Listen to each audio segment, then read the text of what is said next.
अगर आप दूध के पदार्थों का सेवन करते हैं तो ये वीडियो आपके लिए बहुत महत्वपूर्ण होने वाली है, क्योंकि इस वीडियो में मैं आपको बताऊंगा कि कैसे दूध, वही दूध जो आपके घर आता है, वो असल में बीफ खाने से भी बुरा है। कोई प्रोपेगेंडा नहीं, कोई मनगढ़ंत कहानियां नहीं, सरकारी दस्तावेजों से लेकर अंतर्राष्ट्रीय आंकड़े, दूध के व्यापारियों से बातचीत, आज तक भारत में गौहत्या पूरी तरह बैन ना होने का कारण और भी बहुत कुछ इस वीडियो में मैं आपको बताने वाला हूँ। आपके हर सवाल का जवाब आपको मिलेगा, तो प्लीज़ इसे एक खुले दिमाग के साथ पूरा देखिएगा और आपको सब समझ आ जाएगा।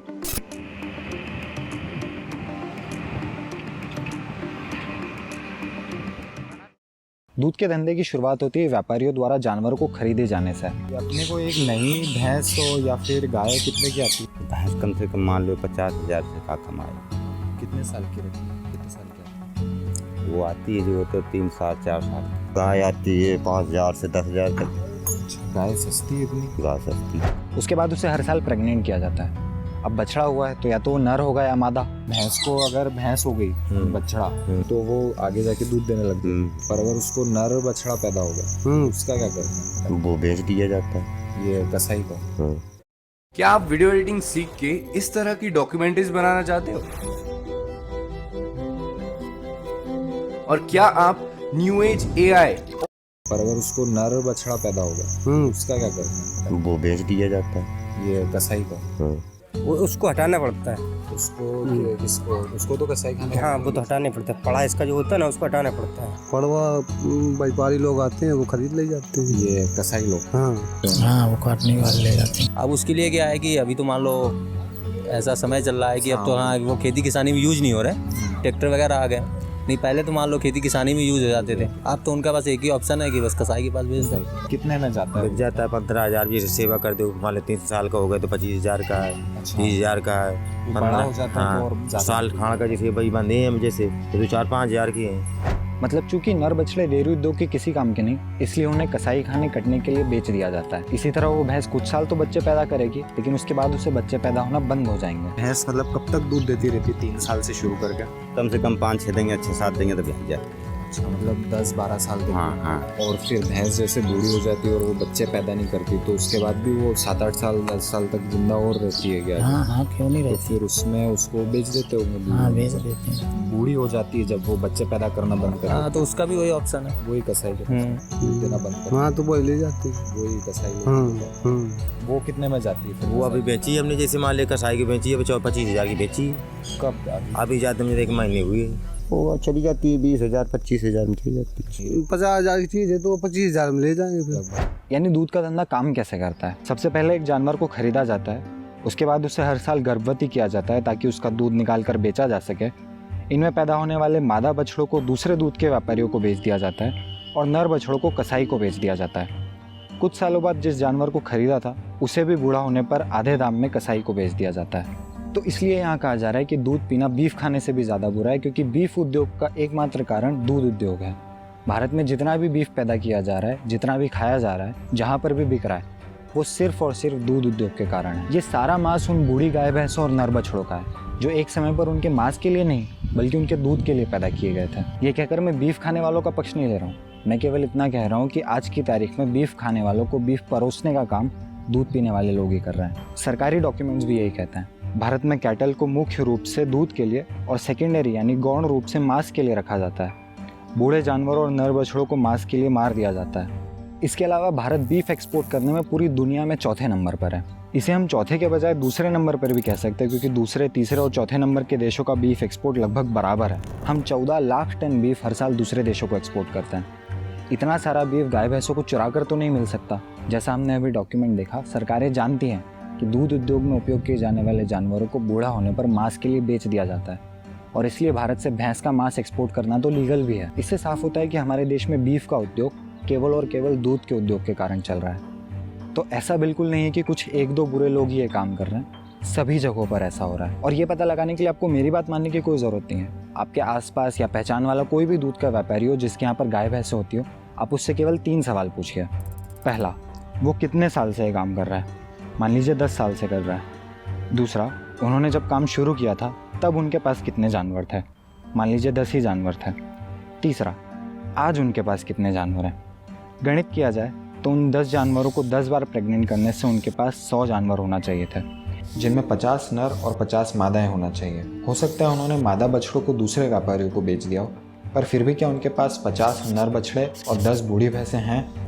नहीं, आपको जवाब मिलेगा कि उनके पास 10, 15, 20 जवान भैंसें दूध देती हुई, और मुश्किल से 1-2 नर बछड़े मिल जाएंगे, वो भी सिर्फ तब जब उनका या तो खेती में या भैंसों को प्रेग्नेंट करने के लिए इस्तेमाल किया जाता हो। अगर आप खुद भी अपने घर पर गाय या भैंस पालते हैं तो 10 साल बाद इतने सारे जानवरों का क्या करते हैं? आप खुद सोचिए कि आए दिन हमें खबर मिलती रहती है कि एक राज्य से दूसरे राज्य में गायों को गैर कानूनी रूप से ट्रांसपोर्ट किया जा रहा है, पर ये गायें उन ट्रक्स में पहुंचती कैसे हैं? इन सभी गायों का जन्म हुआ तो किसी दूध व्यापारी के तबेले में ही था, तो ये वहाँ से इन ट्रक्स में आई कैसे? हर दूसरे दिन इतनी गायें चोरी की तो नहीं हो सकती। सच ये है कि जो व्यापारी आपको उन गाय या भैंसों का दूध ला कर देते हैं, वही लोग बूढ़े होने पर इन्हें कसाई को बेच देते हैं, और जो कुछ जानवर सड़क से उठाए जाते हैं उन्हें भी सड़क पर छोड़ा दूध वालों नहीं होता है। इस सबसे क्या समझ आता है कि बड़े स्तर पर दूध का धंधा, पूरे भारत में दूध का धंधा बिना बूढ़े जानवरों और नर बछड़ों को मारे हो ही नहीं सकता। ये बात मैं नहीं कह रहा हूँ। वाइट रेवोल्यूशन, जिसके कारण पूरे भारत में दूध की बाढ़ आ गई और हम पूरी दुनिया में दूध के सबसे बड़े उत्पादक बन गए, उस श्वेत क्रांति के पिता वर्गीस कुरियन ये बात कह रहे हैं। वर्गीस कुरियन वो व्यक्ति है जिन्हें भारत का मिल्कमैन कहा जाता है। इन्हीं के कारण आज भारत में डेयरी प्रोडक्ट्स की इतनी ज़्यादा डिमांड है, और इन्हीं के कारण डेयरी बिजनेस में इतने ज़्यादा लोग आज हैं। जब 1966 में गौहत्या के खिलाफ साधुओं ने प्रदर्शन किया था, तो एक कमेटी बैठाई गई जिसमें आरएसएस के चीफ MS गोलवालकर, पुरी के शंकराचार्य और वर्गीस कुरियन भी शामिल थे। इस बारे में उन्होंने अपनी आत्मकथा आई टू हैड अ ड्रीम में लिखा है, मेरा काम था गौहत्या पर किसी भी प्रकार का बैन लगने से रोकना। दूध उद्योग में हमारे लिए जरूरी था कि हम अस्वस्थ गायों को निकालते रहें ताकि उपलब्ध संसाधनों का स्वस्थ और काम की गायों के लिए इस्तेमाल किया जा सके। मैं इतने तक के लिए राजी था कि कोई भी उपयोगी गाय नहीं मरनी चाहिए। इसी बिंदु पर शंकराचार्य और मैं हर बार अटक जाते और जमकर विवाद करते थे। मैंने उनसे लगातार पूछा, महाराज, क्या आप सभी बेकार गायों को लेकर उनका तब तक ख्याल रखोगे और उन्हें खिलाओगे जब तक वो मर नहीं जाते? आप जानते हैं ऐसे नहीं चल सकता। उनके पास मेरे इस सवाल का कभी कोई जवाब नहीं था। तो जब आप सोच रहे होते कि अरे भारत में तो श्री कृष्ण के ज़माने से परंपरा रही है दूध दही माखन खाने की, और इसलिए हमें आज भी खाना चाहिए, तो इस भ्रम में बिल्कुल मत रहिएगा कि आप दूध का सपोर्ट करके भारत की परंपरा या सनातन धर्म का संरक्षण कर रहे हैं। बिल्कुल नहीं। जब आप आज की तारीख में दूध का समर्थन करते हैं तो आप श्री कृष्ण के साथ नहीं, आप वर्गीस कुरियन के साथ खड़े हैं और उस दूध की व्यवस्था का समर्थन कर रहे हैं जो हर साल 3.5 करोड़ जानवरों को मार देती है। फिर से कह दूं, आज की तारीख में दूध के साथ खड़े होने का मतलब श्री कृष्ण या वैदिक संस्कृति के साथ नहीं, वर्गीस कुरियन के गाय और भैंसों की हत्या करने वाली व्यवस्था के साथ खड़े होना है। आज के दूध उद्योग का श्री कृष्ण या वैदिक परंपरा या भारतीय संस्कृति से कोई लेना देना नहीं है।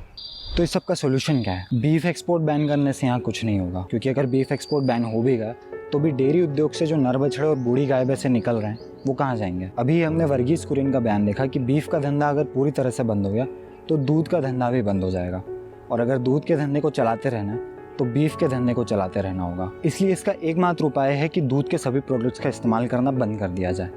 जिस प्रकार मांस खाने पर हम मासूम जानवरों पर होने वाले अत्याचार का समर्थन करते हैं, ठीक उसी प्रकार आज की तारीख में दूध पीकर हम गाय भैंसों के कटने का समर्थन कर रहे हैं। जैसा हमने देखा, बिना दूध उद्योग को रोक के बीफ के उद्योग को रोकने का कोई उपाय नहीं है। अब इससे पहले आप कहें कि अरे अगर दूध पीना छोड़ दिया तो हालात और बिगड़ जाएंगे, गायें सड़क पर आ जाएंगी, कसाई खाने चली जाएंगी, इतने सारे जानवरों का ध्यान कौन रखेगा?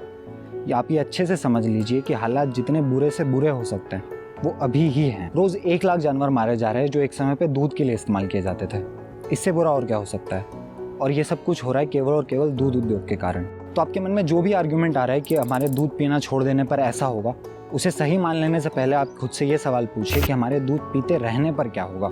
इसका जवाब है कि रोज़ 1 लाख जानवर मरते रहेंगे। तो कुल मिलाकर इस वीडियो का सार यह है कि भारत में बीफ का उद्योग केवल और केवल दूध के उद्योग के कारण चल रहा है, और आज की तारीख में दूध के प्रोडक्ट्स का इस्तेमाल करके हम ना सिर्फ गाय भैंसों के कटने का समर्थन कर रहे हैं, बल्कि जो जीवन भर उन पर क्रूरता होती है उसका भी समर्थन कर रहे हैं। जैसे उन्हें ज़बरदस्ती बांध कर रखना, उन्हें हर साल ज़बरदस्ती प्रेग्नेंट करना, माँ और बछड़े को अलग अलग रखना, और भी बहुत सारी चीज़ें। उम्मीद करता हूँ आपको इस वीडियो के माध्यम से समझ आया होगा कि कैसे दूध उद्योग मांस और अंडे के उद्योग की तरह क्रूरता से भरा हुआ है, और आज की तारीख में गाय भैंसों को इस क्रूरता से बचाने के लिए सही यही होगा कि हम दूध के प्रोडक्ट्स का इस्तेमाल ना करें। प्लीज़ इस वीडियो को शेयर कीजिए ताकि ज़्यादा से ज़्यादा लोगों तक सच्चाई पहुँच सके।